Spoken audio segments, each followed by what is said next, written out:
दोस्तों, आज हम एक ऐसी कहानी की बात करने जा रहे हैं। इसे जानकर आपका दिल भी दहल उठेगा। कुछ सोच में पड़ जाएगा कि कोई इतना भी गिर सकता है क्या। 3 कत्ल, साजिश और पुनर्जन्म की कहानी। यह कहानी एक ऐसे व्यक्ति की है जिसे कुछ दिनों में ही अपना सारा परिवार खो दिया।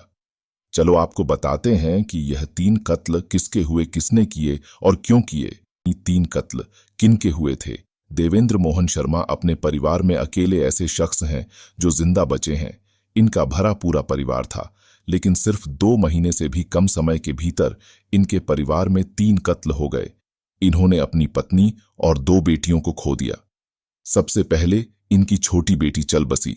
उसके 1 महीने बाद इन्होंने अपनी पत्नी को खोया और इसके बाद अगले 20 दिन में इनकी बड़ी बेटी भी इस दुनिया से चली गई। ये कोई सामान्य मौतें नहीं थीं। इसके पीछे थी एक गहरी साजिश और पुनर्जन्म से जुड़ी कहानी। कत्ल कैसे हुए। देवेंद्र मोहन शर्मा एक दवा कारोबारी हैं। इनके घर में पत्नी अनीता के अलावा छोटी बेटी प्रियंका भी रहती थी। प्रियंका विदेश से अपनी पढ़ाई पूरी करके आने के बाद से पिता के दवा कारोबार में उनकी मदद करती थी। इनकी बड़ी बेटी दिव्या की ग्रेटर कैलाश में रहने वाले वरुण अरोरा से शादी हो चुकी थी। इस शादी से वरुण और दिव्या के 2 जुड़वां बच्चे भी हैं, एक बेटा और एक बेटी। 1 फरवरी 2021 की सुबह प्रियंका अपने पिता देवेंद्र मोहन शर्मा को बताती है कि उसके पैरों में बहुत ज्यादा दर्द हो रहा है, इसलिए वो आज उनके साथ ऑफिस नहीं जा पाएगी। देवेंद्र भी उसे आराम करने का बोलकर काम पर चले जाते हैं। रात को जब वे ऑफिस से वापस घर लौटते हैं, तब तक प्रियंका के पैरों का दर्द बहुत बढ़ चुका था। अगले दिन यानी कि 2 फरवरी को देवेंद्र प्रियंका को लेकर मोती नगर के एक हॉस्पिटल में गए, जहां उसकी कुछ जांचें हुईं, जिनकी रिपोर्ट्स आना बाकी था। रात होते होते प्रियंका के पैर सुन्न होने लगे थे और 3 फरवरी की सुबह तक तो उसकी हालत इतनी खराब हो गई कि वो अपने पैरों पर खड़ी भी नहीं हो पा रही थी। इसलिए उसे बीएल कपूर अस्पताल में भर्ती कराया गया, जहां 15 फरवरी 2021 की सुबह प्रियंका की मौत हो गई। परिवार सदमे में था कि प्रियंका को अचानक ऐसी क्या बीमारी हुई जिससे उसकी जान चली गई। छोटी बेटी की अचानक मौत के दुहक से परिवार उभर पाता। इससे पहले ही बड़ी बेटी दिव्या की भी तबीयत खराब हो गई। उसके बाल अचानक से झड़ने लगे। दिव्या की हालत लगातार बिगड़ती जा रही थी, इसलिए उसे गंगाराम अस्पताल में भर्ती कराया गया। इधर दिव्या आईसीयू में जिंदगी और मौत से जूझ रही थी और उधर उसकी मां अनीता की भी तबीयत खराब हो गई। फिर 4 मार्च को उन्हें भी अस्पताल में भर्ती करना पड़ा। इनके घर में काम करने वाली महिला भी इसी तरह से अचानक बीमार हो गई। देवेंद्र मोहन शर्मा की सेहत भी लगातार बिगड़ रही थी। उनके बाल भी झड़ने लगे थे, लेकिन हालत इतनी ज्यादा खराब नहीं थी जितनी उनकी पत्नी और बेटी की थी, इसलिए वे उनका ध्यान रख रहे थे। इसके बावजूद इलाज के दौरान 21 मार्च को उनकी पत्नी अनीता की भी मौत हो गई। अब तक देवेंद्र ने अपनी छोटी बेटी प्रियंका और पत्नी अनीता को खो दिया था। उनकी बड़ी बेटी दिव्या कोमा में जा चुकी थी और उसका भी बच पाना मुश्किल लग रहा था। राज कैसे खुला। जांचों से कुछ पता नहीं चल पा रहा था कि आखिर बीमारी क्या है। फिर देवेंद्र मोहन शर्मा के एक परिचित डॉक्टर की सलाह पर टॉक्सिक टेस्ट करवाया गया। ये जांच शरीर में मौजूद जहर और जहरीले केमिकल की उपस्थिति का पता करने के लिए की जाती है। जांच रिपोर्ट से इन सब के शरीर में थैलियम के होने का खुलासा हुआ।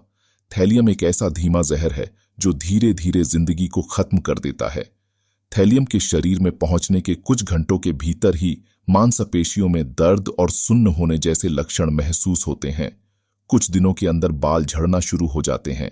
धीरे धीरे मांसपेशियां बेकार होने लगती हैं, याददाश्त चली जाती है और आखिर में इंसान खत्म हो जाता है। जांच रिपोर्ट में थैलियम की पुष्टि होते ही देवेंद्र मोहन शर्मा को कुछ याद आया और उन्होंने 23 मार्च को पुलिस से अपने दामाद वरुण अरोरा की शिकायत कर दी। वरुण की गिरफ्तारी पुलिस ने उससे पूछताछ की, लेकिन वरुण ने कुछ भी नहीं बताया। उस रात पुलिस ने उसे घर जाने दिया। रात में वरुण ने अपने घर में रखे थैलियम की थोड़ी सी मात्रा खुद भी ले ली, जिससे कि पुलिस उस पर शक न करे। 24 मार्च की सुबह उसने अपने घर पर लैब वाले को बुलाकर अपना टेस्ट भी करा लिया था। लेकिन जब अगले दिन पुलिस ने अपने तरीके से इससे पूछताछ की तो उसने सब कुछ उगल दिया। साजिश और पुनर्जन्म का पूरा खुलासा दरअसल 31 जनवरी को दिव्या अपने पिता के इंद्रपुरी वाले घर पर थी। उस दिन दोपहर करीब 3 बजे वरुण अपने ससुराल पहुंचा। वो अपने साथ सभी के लिए फिश करी बनाकर लाया था। उस वक्त घर पर उसकी पत्नी और बच्चों के अलावा सास अनिता और ससुर देवेंद्र थे। उसने अपनी पत्नी समेत सभी को मछली खिलाई, लेकिन अपने दोनों छोटे बच्चों को ये बोलकर फिश करी नहीं खाने दी कि उन्हीं ने अभी दूध पिया है। वरुण ने खुद भी मछली खाने से मना कर दिया।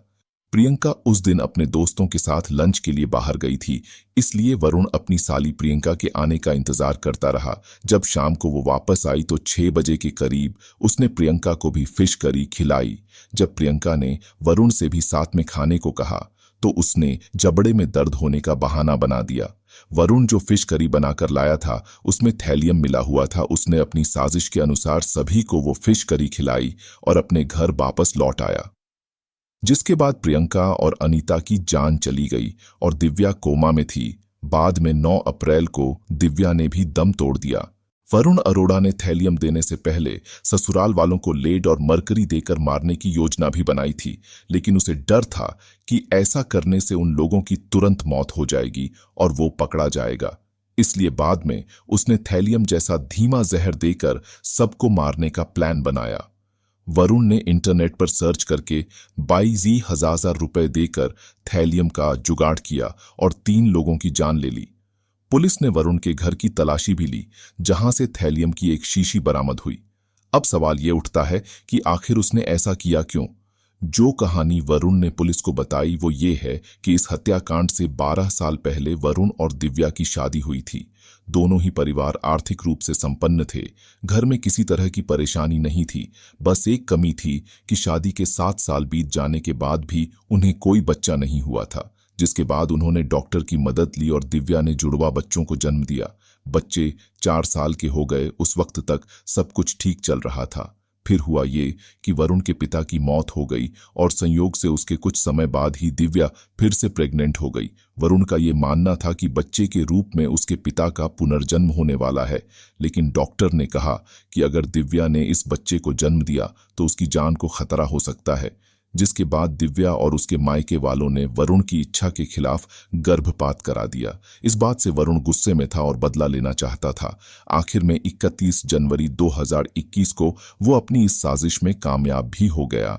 वरुण ने अपने बच्चों से उनकी मां और देवेंद्र मोहन शर्मा से उनका पूरा परिवार छीन लिया। ये उसका अंधविश्वास था या पुनर्जन्म सच में संभव है? आप क्या राय रखते हैं? कमेंट करके जरूर बताइएगा।